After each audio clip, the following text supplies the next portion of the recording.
week's session was about our school, our covenants, and this one is about actions. All right, so I'd like to start by acknowledging the lands that we are all gathered on today, be they a long way across Australia and Victoria. There's a beautiful poem that I'll have to share with people that was at the Year 12 graduation or the Year 12 dinner, and they talked about the 4 parts of Victoria and the different groups that were in each of the parts. So I'll put that in the into the spirituality folder. So your school covenant, remember, this is sort of a little bit of a recap from previous. So living document, continuously referred to and reviewed.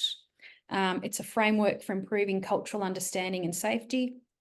Celebrates First Nations spirituality and connection to country. Inspires practical reconciliation and social justice.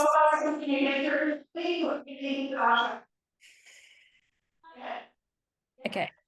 Passed on to new fire carriers at the commissioning ceremony, and so shared with the Opening the Doors Foundation each year. So I can have a look at it, give you my comments, or we can have a meeting and we can go through what's. Thank you. Okay. And uploaded to the school website and shared with the school community. And by uploading it to your website, this will actually be part of that compliance for your child safety standards as well. All right, so with the Dropbox, and if you don't have access to the Dropbox, in the chat, I've put a link. And hang on a minute.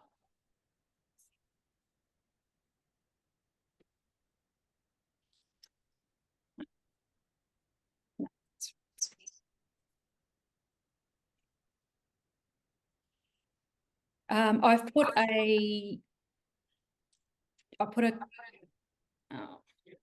there's someone who's got a microphone or 2 computers on. It's echoing.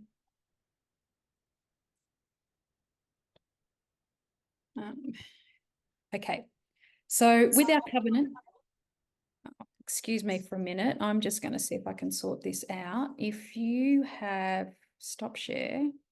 And you can mute them in your participants, That's Lisa. what I'm going to do. Yeah. I'm going to, you know how some people say, be quiet? This is me saying, that's it, be quiet. And I'm going to have to edit this out of the video recording. Otherwise, it's going to be very embarrassing for everybody else. Not a problem. And we've all done that as teachers. As soon as we stand in front of a class, we know that the technology will stop working. So it's all good. All right, beautiful. So in the fire carrier Dropbox, you've got the covenant folder. So if you haven't got that, it's in the chat, the link, or you can send me an email and then I can send the link through to you. And if you're in Sale, apparently Peter has it on their webpage too. So in this folder, there'll be lots and lots of things. If you are needing the core value symbols, so that's the ones that appear on the badge and the logo, they are in there, and the fire carrier program logo as well. So if you want to use that on any of your documents that are related to the fire carrier program. You have creating your covenant webinars. These were ones that I did last year, and they were a full session on, just one of the core values at a time. So that was a deeper dive still into some of the actions and resources.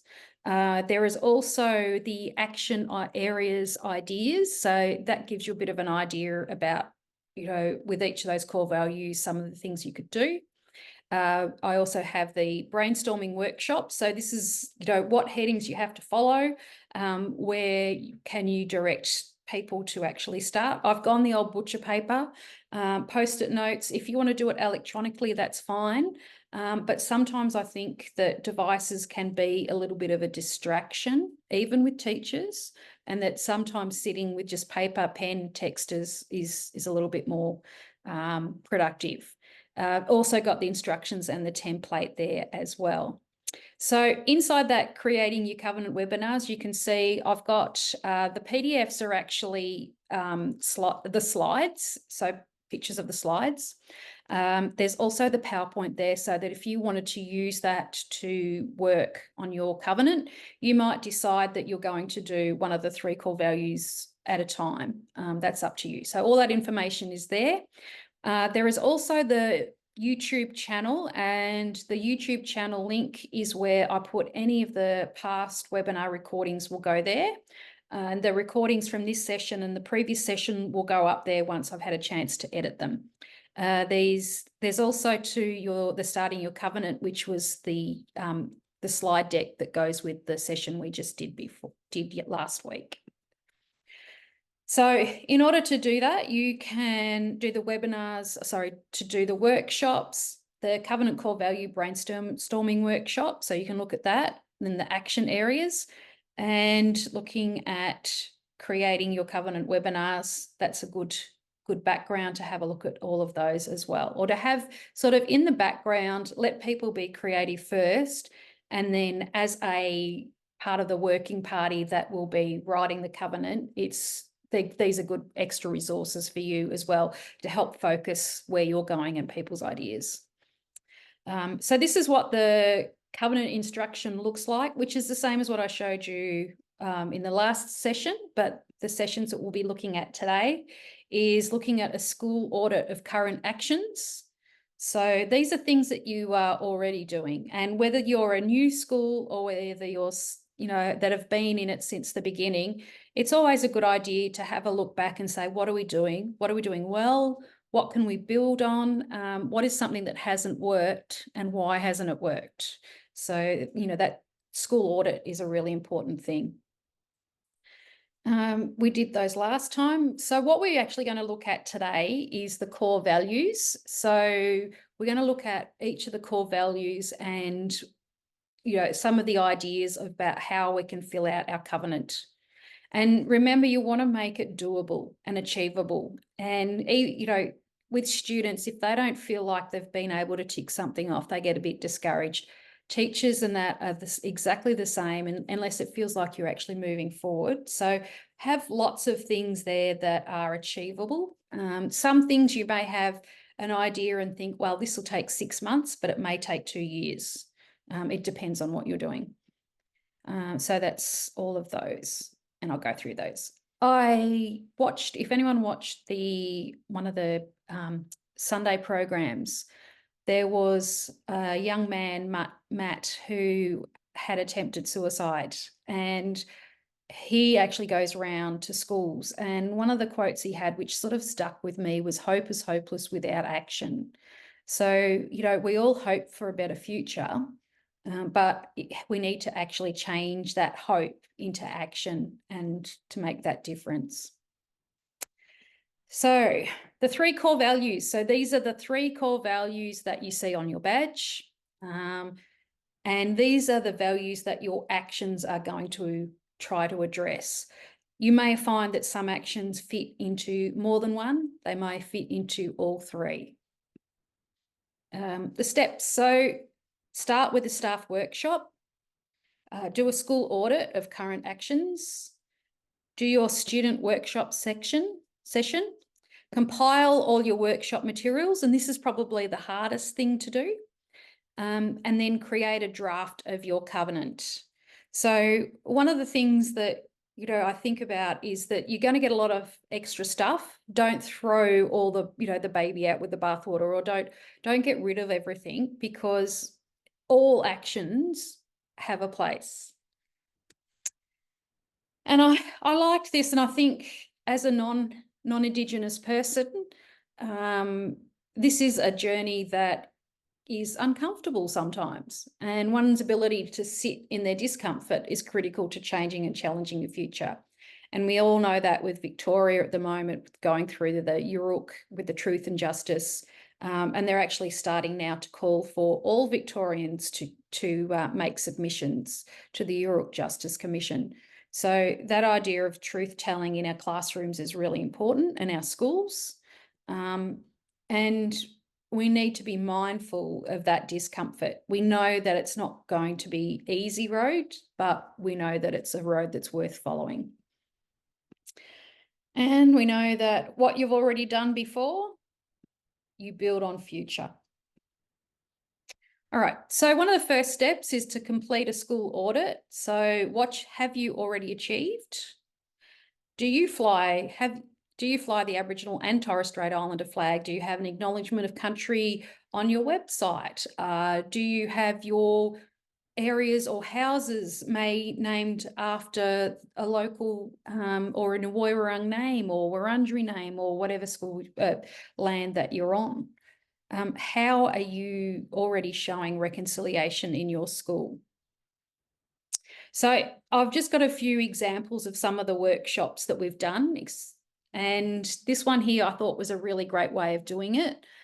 So they looked at the 3 values and they set it up so what they're already doing and then ideas that they have for future.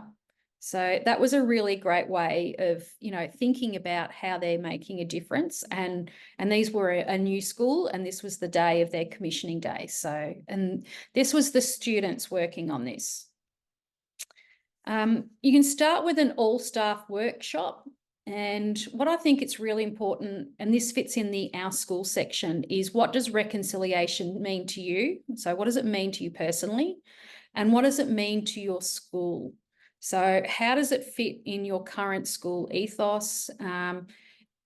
Your values, your mission statements, and, where does reconciliation fit? And what is the definition of reconciliation for your school?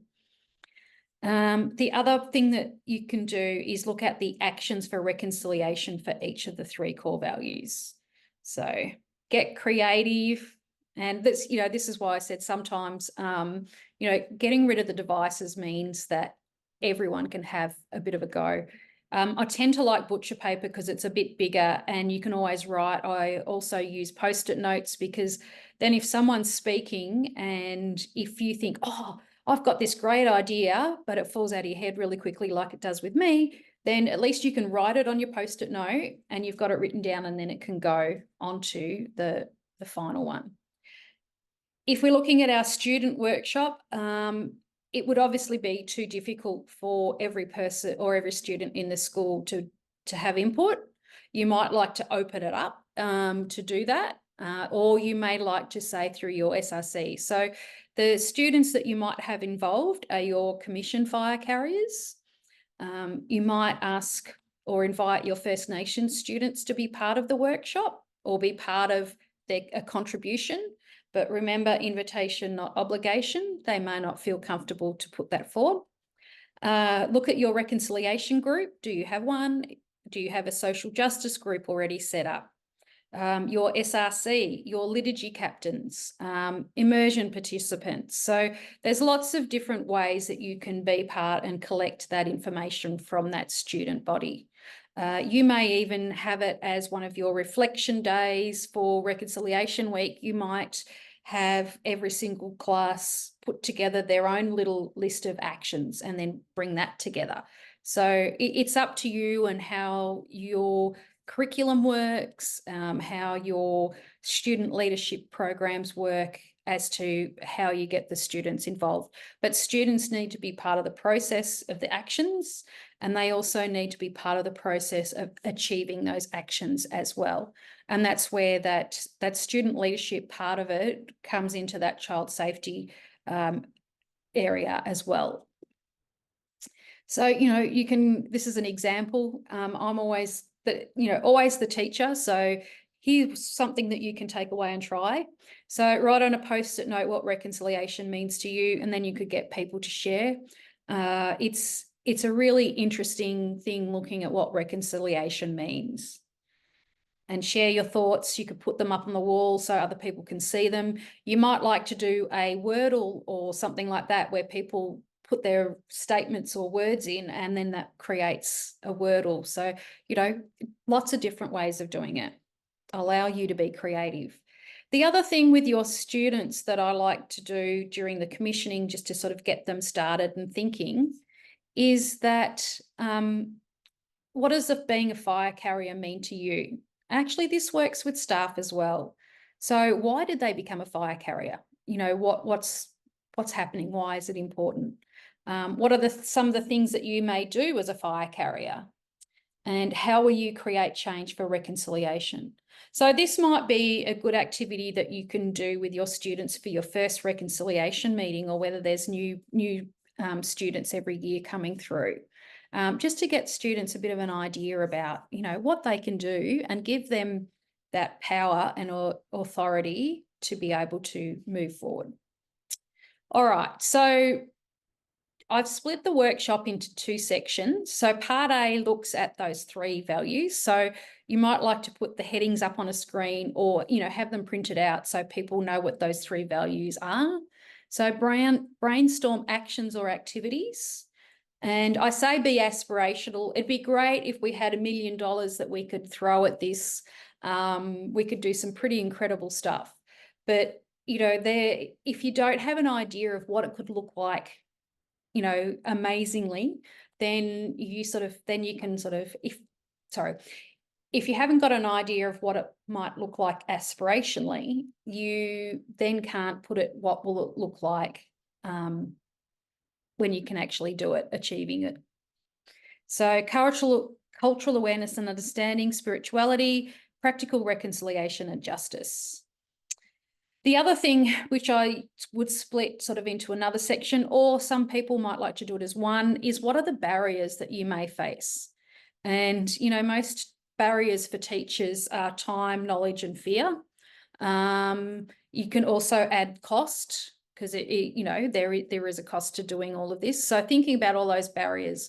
And if you think about those barriers, then think, okay, how can we overcome those? So that's going to be, you know, give you a lot of better success. Being a fire carrier school means that you support the Opening the Doors Foundation, and this is through fundraising and awareness raising. So we do have the walkathon every year, which is around the Opening the Doors birthday, which is the 4th of August. So you can do walkathon, or you can do your own fundraising.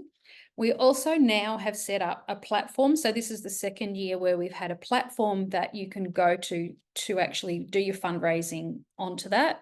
And we had a QR code. So that was really, I'm hoping that was good for teachers. I know that some students were putting the QR code on posters and putting it around the school, so it was easier for students. And they also put it in their newsletter, which made it easier for the parents to donate as well.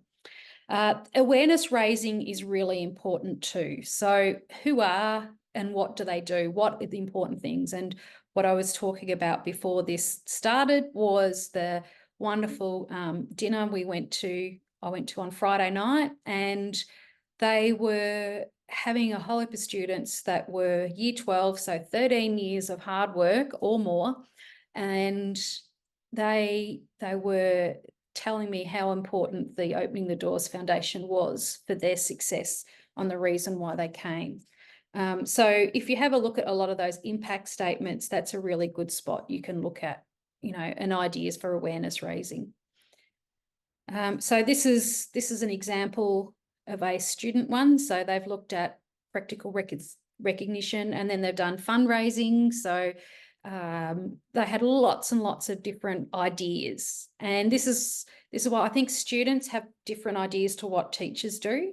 And I think that's actually really good, because they think of things differently than what we do.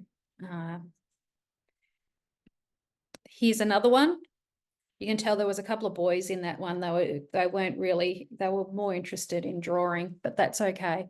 But you can see there's lots of different ways of doing your brainstorming. This one I liked, what I was talking about with the post-it notes. At least then people got to put them in place, and they felt like their own voice was being heard, rather than just the person that was doing the scribing. All right. Is there any questions at the moment?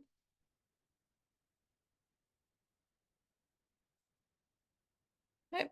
Okay, I'll move on. So let's look at the 3 values. So you've got cultural recognition and awareness. I like to think of this one as being the head. This is the learning about it. And I love that sort of the quote before, the First Nation people remind us of the interconnectedness of people and the rest of creation. And I think that's a really beautiful thing. And that quote could fit in the 3 core values very easily. So it's recognized, cultural recognition and awareness is represented by the message stick. And so that's that idea of that information is passed from one to the other to the other. And if we look at, this is an example that I did for in the instructions. So your action might be to observe and raise awareness of significant days, issues and themes. And one school I know actually did this, where they had those significant dates in their school diary. So in terms of, whose responsibility would it be, then, it would be the school organizer, because they are the ones that sort out the school diary.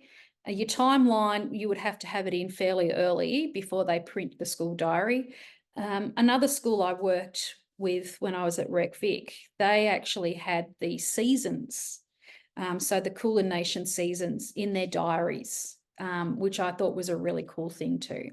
So there's lots of resources, and there's information like VAI is the best spot to go if you're wanting to learn anything about Victorian Aboriginal education. So VAI is definitely on it, and their education calendar is definitely worth downloading for all of the significant dates for the year. Deadly Story is the other Victorian website that's really great as well. So the other action is your RE coordinator might do liturgies during Reconciliation Week. Or you may have the message stick going around to each of your classrooms for prayer during Reconciliation Week, or for Close the Gap Day, or for Sorry Day, you might have a liturgy, so there's lots of different ways to do it. Support cultural safety for First Nation staff, students and their families and visitors. So this is a big one, and this is one that is usually fairly expensive. So budgeting is really, really important there too. And it's also important for the students, the First Nation students you have in your school, that when needed, they are able to support their cultural learning as well. So it's hard because you need that balance between what they learn in the classroom and what they need to learn culturally. So, trying to work out what that space and what that balance is. When at the Mount Lilydale, some of the students that were leading the primary students, you could see how proud they were, and they were so proud of, hi, I'm Joe and from Wiradjuri country, and, how they were sharing that with their students as well. And I think that's a really positive experience for those students. They may have missed out on some other classes, but in terms of how proud they were, it was worth being there for. All right, spirituality. So this is looking at Catholic spirituality and Aboriginal spirituality and how it fits together. So those of you who love a good maths Venn diagram, we're sort of focusing on what happens in the middle. And there's a lot of examples where Catholic faith and identity shows through. And so one of the things is how to create sacred space. And that example on the left, that beautiful painting, is at the ACM. So you can see there they've included the flags, the message stick on the altar. On the right-hand side, if you haven't seen them, there are absolutely beautiful Stations of the Cross painted by Sherry Balcom's brother. And ACM do actually sell these as a resource with all the information that goes through it. So this is how you can sort of include Aboriginal spirituality and identity in your Catholic spirituality as well. One of the most beautiful things, if you haven't seen it, is the stained glass window at ACM. I was leaving there one night, and it's just such a different thing during the day, but this was just such a beautiful reflection of what Aboriginal spirituality, or Aboriginal Catholic spirituality is in Victoria. Okay, so if we look at that, some examples are process the message stick as part of the opening school mass. So whose responsibility for that? Who's going to carry it? What the timeline is, and how it's going to happen. So on a significant day through prayer. So throughout the years, the morning prayer may reflect something that's already happening. So National Apology Day, you might have something on about the National Apology. You could look at Sorry Day, lots of different International Day of Indigenous Peoples, have a prayer for that. So sort of try to include that. So these are just a couple examples. The other thing that we're looking at with spirituality is looking at connection to country and caring for country. And I think that's a really important thing. And if Catholic Earth Care, we need to care for Earth and everything and creation. And so it's really important to know that in that spirituality, we're also including that connection to country and caring to country. Okay, practical reconciliation and justice. I love this. Let justice roll down like waters and righteousness like an ever-flowing stream. So if you look at the practical reconciliation and justice, the symbol for that is journey or path. I thought that was a really beautiful combination, those two. So people move from one place to another and learnt along the way. They travel to come together with others for celebrations and trading. So spirituality was the heart. This is the hands and the feet. This is actually doing something, changing something, creating action. So something that you might like to do is fundraise for the Opening the Doors Foundation, and you might like to do the fundraising day. Include books, movies, and other resources from First Nations authors and content producers. So this might be along the lines of your librarian might do an audit of what books are in there and what's appropriate, what's not. I know that when I was at Avila, if a book had been written by a First Nations author, they either had an Aboriginal or a Torres Strait Islander flag sticker on the spine, or both. And so you knew straight away that, yes, that was a book that had been written by First Nation author. Curriculum leaders might like to make sure that they're including books. And this is, you know, we talked about voice to Parliament and the referendum. There's no reason why you can't include voice in your life and your students' lives through this. So if you are going to do a book review or a class book, use a book that's been written by a First Nations author. If you are looking in English at an article to analyse, pick an article that actually has a First Nations content to it. So whether it be the Free the Flag or conditions in one of the outstations, you know, you can actually sort of start thinking about it. Supporting First Nations business through procurement. So if you can use a First Nations business, do. And also the other thing is if you get someone in as a guest speaker, make sure you remunerate them properly so that they feel that their knowledge and their time is valued. And that's a sort of a really, really important thing. And that was something that when I've spoken to a few First Nations people, they often get told, well, you can come in and you can do it for free. And it's like, well, if you had someone, a motivational speaker that was a footy player, come in and talk to you, they'd charge a lot of money. So why not value that person's time and knowledge as much as you value someone else? So that's a really important thing. And one of the covenant actions, I think, where it should fit probably in practical reconciliation and justice is budget. And some of your budget may come out of other things. So I'm sure the librarian would have a budget for books that they use and that, or you might find with your cultural awareness and understanding that you might do some professional learning. So therefore that can come out of the professional learning budget. So, but it's always nice to flag and understand that those ideas and those costs are going to be there for you. All right.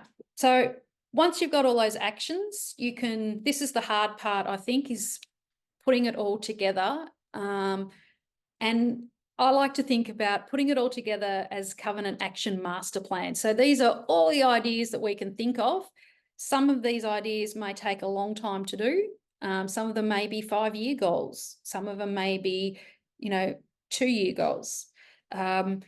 I know that whenever I've presented and I start talking about Mungo and going up to Mungo, every staff member wants to go to Mungo. But unfortunately, if a whole school went out on a trip to Mungo, it would be very expensive and, time out. But what else could you do instead? Well, perhaps you could do a day, if you're in Melbourne, into the city, you could go into the Koori Heritage Trust and do a day with them. You could go to the NGV, you could go to the Bunjalaka exhibition, you could go and spend a day at the Aboriginal Catholic Ministry. So Mungo was a great idea, but practically it's too difficult. So what can we do instead, which will give that cultural awareness in a local context as well? And I think that's really important. I mean, as I love the idea of and the responses that the students get from going on immersions, to Central Australia or to Northern Territory. But I also think it's important for our students to go past that and know that there are Aboriginal and Torres Strait Islander people that live in Victoria, and they have a culture, and there are places that are important in Victoria too. So that's just my opinion. Once you've sort of done all those actions, then you can look at what your short-term and long-term goals are. So how are you going to achieve those? Who's going to do them? How are you going to measure your success? How do you know whether something's changed or not? So each of the actions compiled by the working party, the draft is sent to all members of the working party for comment, so staff and students. And then that can be also sent to community if you have First Nations families. And I'm happy to read a draft or comment on drafts, and then, until you've got it right, or point you in the direction of where you can achieve it and resources. So really, it's a whole heap of people coming together to make something better. Once you've completed your covenant, celebrate, because it's a big, big, big piece of work. And remember that, I've had people ask, how long does it take to do your covenant? And I think however long it needs to take, because they talk about the journey is the most important part. It's all of those conversations that you have with your staff, with your students, about how you can make your school a better place. And it's also to your personal learning journey, and the learning journey of the people you're bringing with you. So once you've done that, you've got your draft, tick, it's done. Meet with staff and students to complete actions during the year. And if you've got a reconciliation group, or if you're using your social justice group with your students, bring the covenant along to a meeting and say, okay, what are we up to? What are we going to focus on for next term? Or what have we done? Oh, look, guys, you've already done this. This is fantastic. So looking at how you're achieving things and updating your covenant if you need to. And from me, I'd like to just say thank you to all of you educators for making a huge difference. And I think Friday night, hearing those students say that, the reason why they had success is because their school cared for them. And I think that's a really strong and supportive thing, to say.